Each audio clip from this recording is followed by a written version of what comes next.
Jésus raconte cette parabole dans Luc 18:10 parce qu'il sait que le danger le plus subtil n'est pas l'immoralité visible, mais l'orgueil religieux caché. Deux hommes montent au temple pour prier. De l'extérieur, tout semble normal. Tous les deux font ce qu'un croyant est censé faire. Mais Jésus va montrer que ce n'est pas l'acte de prier qui compte, c'est la posture du cœur. Le pharisien se tient debout, il parle à Dieu, mais en réalité, il parle surtout de lui. Il dit je. Il remercie Dieu, mais son remerciement est une comparaison. Il se mesure aux autres, il se rassure par contraste, il construit sa justice sur ce qu'il n'est pas et sur ce qu'il fait. Sa prière ressemble à une plaidoirie. Il ne demande rien parce qu'il pense n'avoir besoin de rien.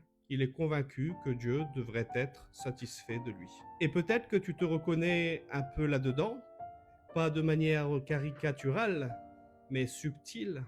Quand tu te dis intérieurement que tu es quand même plus sérieux que d'autres, plus fidèle que certains, plus cohérent que la moyenne. Sans t'en rendre compte, tu viens à Dieu avec un CV. Puis Jésus te fait regarder l'autre homme, le publicain, un homme méprisé, rejeté, compromis. Lui ne se tient pas en avant. Il reste à distance. Il n'ose même pas lever les yeux, il se frappe la poitrine comme pour dire que le problème ne vient pas d'autour de lui, mais en lui. Sa prière est courte, simple, presque brutale. Ô Dieu, sois apaisé envers moi, pécheur. Il ne se compare pas, il ne se justifie pas, il ne promet rien, il s'abandonne. Il sait qu'il n'a rien à offrir, alors il demande tout à la miséricorde de Dieu. Et Jésus dit une phrase qui renverse tout. Il dit que cet homme-là, qui rentre chez lui, est justifié, et non l'autre. Autrement dit, Dieu ne déclare pas juste celui qui se croit juste, mais celui qui reconnaît qu'il ne l'est pas. Le conflit est clair. Sur quoi reposes-tu pour être accepté par Dieu? Sur tes œuvres, ta morale, ta piété, ou sur la grâce? Et là, tu comprends que Jésus ne parle pas seulement de prière. Il parle du salut, il parle de la justification, il parle du cœur de l'évangile. Depuis la chute, l'être humain cherche à se justifier. Depuis toujours, on veut prouver qu'on mérite, qu'on vaut, qu'on est acceptable. Mais Jésus te dit que le royaume de Dieu ne s'ouvre pas à ceux qui se défendent, mais à ceux qui se confient. Le publicain vit déjà ce que Jésus accomplira pleinement à la croix.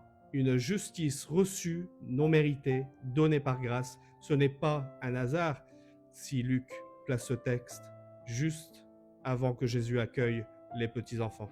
Le royaume ne s'attrape pas, il se reçoit comme un enfant, les mains vides. Et c'est exactement ce que Jésus fait pour toi.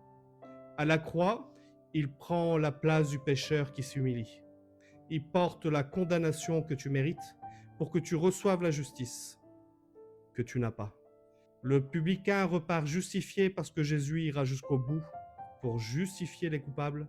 Alors la question pour toi n'est pas « est-ce que tu pries ?» La question est « comment viens-tu à Dieu ?» Avec une liste de réussites ou avec un cœur brisé? Avec des comparaisons ou avec une confession? Parce que Dieu résiste aux orgueilleux, mais il fait grâce aux humbles, toujours.